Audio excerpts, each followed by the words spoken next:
There's a moment, a very specific, very quiet moment. It happens right after you stop texting first, right after you stop double checking your phone every 4 minutes, right after you finally decide, I'm done chasing. And here's what nobody tells you about that moment. It's not just happening to you. Something is happening to him too. Not right away. Not in some dramatic movie style running through an airport way. It's quieter than that. It's smaller than that. But if you understand attachment psychology, if you understand what's actually going on in the nervous system of someone with an avoidant attachment style, you'll realize that the second you pull away is very often the second something shifts in them. I'm not going to tell you it always ends in him showing up at your door with flowers. I'm not going to promise you a fairy tale. What I am going to do is walk you through step by step what actually tends to happen inside an avoidant partner's mind and body when the person they've been quietly relying on suddenly goes quiet themselves. Because once you understand this, you stop guessing, you stop obsessively interpreting his silence, and you start responding to him from a place of clarity instead of panic. Let's get into it. Before we talk about what happens when you pull away, we have to talk about what was happening while you were still there, fully present, fully available, fully on. Here's the thing about avoidant attachment that most people misunderstand. Avoidants are not cold. They are not incapable of feeling. In fact, research on adult attachment styles, going back to the original work of Mary Ainsworth, and later expanded by researchers like Levine and Heller in Attached, shows something almost counterintuitive. Avoidantly attached people often feel just as much, sometimes more, than anxiously attached people. The difference isn't the intensity of the feeling, it's what they do with it. An anxious partner, when they feel a surge of closeness or fear of loss, moves toward the other person. They call, they text, they ask, "Are we okay?" An avoidant partner, when they feel that same surge, does the opposite. They create distance, not because they don't care, but because closeness at a certain threshold starts to feel like danger. Their nervous system registers intimacy as a kind of risk, and the oldest, most automatic response to risk is to retreat. So while you were there, showing up, texting first, initiating plans, being warm and consistent, you were, without realizing it, functioning as a kind of emotional regulator for him. Your steadiness gave his nervous system permission to relax. He didn't have to reach for connection because you were already holding it. That's a comfortable, low-risk position for an avoidant to be in. They get intimacy without the vulnerability of pursuit. This is important because it explains something that confuses almost every woman I talk to. If he liked being close to me, why didn't he ever show it? The answer is he did, just passively. Through consistency, through comfort, sometimes through small gestures that felt too small to count. What he didn't do is reach. Reaching requires risk, and avoidants organize their entire relational strategy around minimizing emotional risk. So when you were the one always reaching, you unintentionally removed the one thing that would have activated his pursuit instinct, the need to reach for you. Now here's where it gets interesting. When you pull away, when you stop initiating, stop over-explaining, stop being the one who always closes the gap, something structural in the relationship changes. Not emotionally at first, structurally. For the first time in a while, there's a gap, an actual unfilled gap in contact, in warmth, in certainty about where things stand. And avoidant attachment, ironically, is extremely sensitive to gaps. This sounds contradictory, I know. Avoidants create distance, so why would they be bothered by distance? But the distinction matters. Avoidants create distance on their own terms. They regulate closeness like a thermostat, dialing it up or down as needed to stay within their comfort zone. What throws that thermostat completely off is distance they didn't choose, distance they can't predict, distance that isn't in their control. Here's what tends to happen in the days immediately following your pullback, based on both attachment research and patterns I've seen over and over again in coaching. Stage 1, days 1 to 3, the relief phase. Don't be discouraged by this one. It's real, and I'd rather you hear it from me than get blindsided by it. In the first day or two, many avoidant partners actually feel a sense of relief. The pressure is off. Nobody's asking, why didn't you text back? There's space to breathe. If your relationship had started to feel like it was mostly about managing your anxiety or answering for your distance, this early quiet can genuinely feel good to them. This is normal. This is not the end of the story. This is stage 1. Stage 2, days 3 to 7, the itch. This is where it gets interesting. The relief starts to fade, and in its place, something subtler shows up, an itch, a low hum of, I haven't heard from her. Not panic, not longing, necessarily, just noticing. Avoidants are creatures of pattern. If your contact was a fixture in their week, a good morning text, a meme, a thinking of you, the absence of that pattern registers, even if they can't articulate why they keep unconsciously checking their phone around the time you used to text. Stage 3. Days 7 to 14, the reappraisal. This is the phase most women never get to see because they've usually broken and reached out again by day 5. But if the silence holds, something important starts happening in the avoidance mind. They start reappraising you and the relationship without the pressure of your presence clouding the picture. Ironically, avoidants often understand what they had more clearly after it's gone quiet than while it was right in front of them. Proximity for an avoidant can distort clarity. Space restores it. I want to be honest with you here. This doesn't happen for every avoidant, every time. Some will simply let the silence become permanent, especially if the relationship had deeper incompatibilities beyond just attachment style. I'm not here to give you a guarantee. I'm here to give you the psychology so you can read the situation with your eyes open instead of your hope doing all the interpreting. Let's get concrete.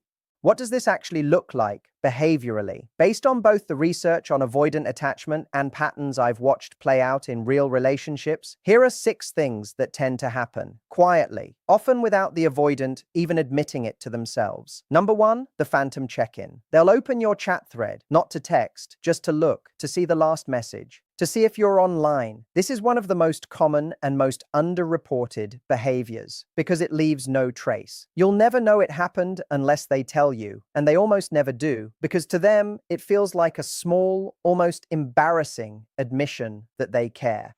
Number 2, reduced engagement everywhere else. Something researchers and coaches both notice, avoidants who are quietly missing someone often become slightly more withdrawn in general, less texting with friends, less activity on social media, a kind of low-grade preoccupation that they'd never label missing you, but that looks, from the outside, exactly like it. Number 3, mentioning you to other people. This one surprises women every time. An avoidant who has gone quiet with you will sometimes bring you up, almost involuntarily, in conversation with a friend, a sibling, a coworker, not dramatically, just a passing reference. Yeah, actually, someone I was seeing mentioned that place. It slips out because you're still occupying mental real estate, even while they're saying nothing to you directly.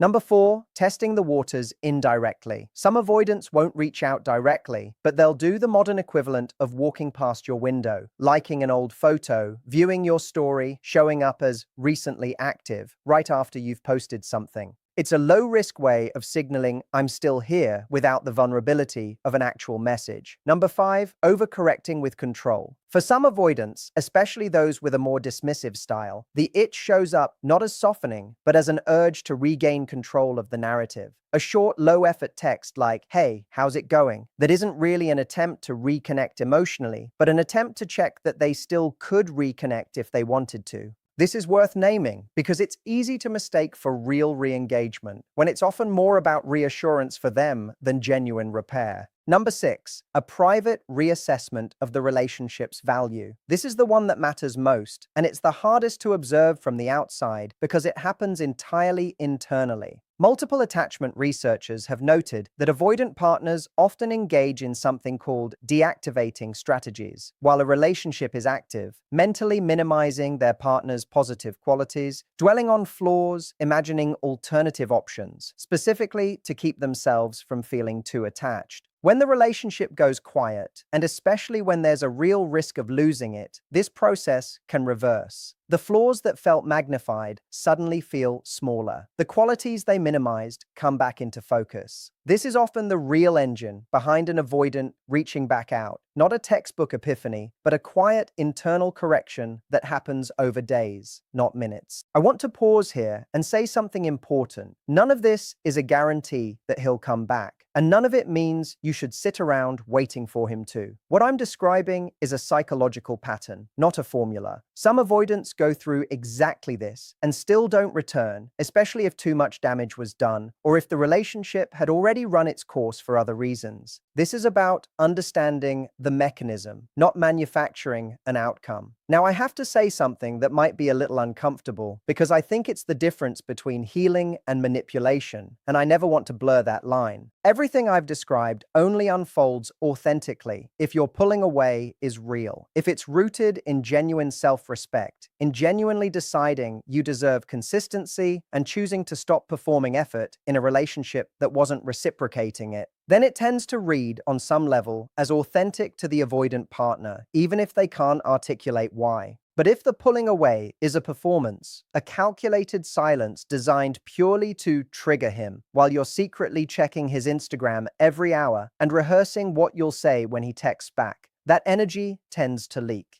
Avoidants, in particular, are often hyper-attuned to inauthenticity because their whole relational history has trained them to scan for pressure and neediness disguised as calm. If your silence is actually loud, with desperation underneath, it often doesn't produce the reflective effect I described. It just produces more distance because it still reads as pursuit, just a quieter, more strategic kind. This is why I always tell the women I coach, don't pull away at him, pull away for you. Use the space to actually rebuild your own life, your own friendships, your own sense of identity outside the relationship, not as a tactic, as the actual goal. If he comes back into a version of you that's genuinely regulated, genuinely fulfilled, genuinely not waiting by the phone, that's a real, sustainable dynamic. If he comes back into a woman who was just gritting her teeth through 10 days of silence too, you'll be right back where you started within a month.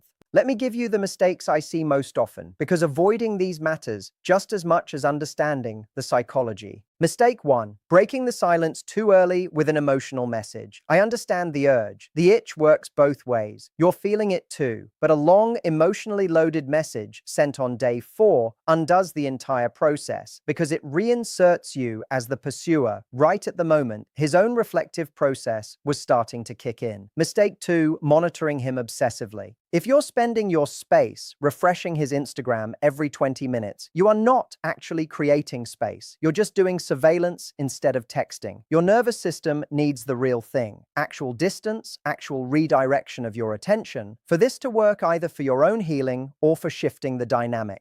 Mistake 3. Interpreting every hour of silence as a sign. Some days will feel unbearable. You'll be sure that the silence means he's already moved on, found someone else, forgotten you entirely. Try to remember, you cannot see what's happening on his side. The absence of visible action doesn't mean the absence of internal movement. Reappraisal, as I mentioned, is often invisible until it isn't. Mistake 4. Mistaking a low-effort text for real re-engagement. If he does reach out, pay attention to what kind of reach it is. "Hey stranger," with nothing behind it is different from a message that actually acknowledges the distance and shows some ownership. Don't collapse the moment he texts. Read what he's actually offering before you decide how available to be. So if pulling away isn't about manipulation, and it's not about anxious surveillance either, what should you actually be doing during this time? 1. Redirect your nervous system, not just your behavior. It's not enough to simply not text him. You need something to actually occupy the emotional space he was occupying.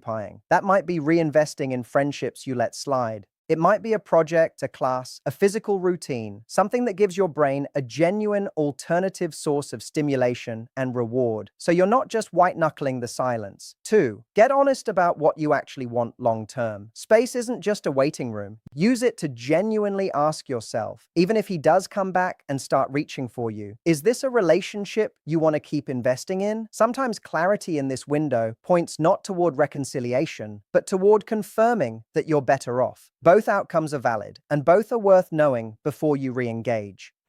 3. If and when he does reach back out, respond from steadiness, not relief. If this process works and he texts you, resist the urge to immediately flood the reopened channel with all the energy you are holding back. Match his effort.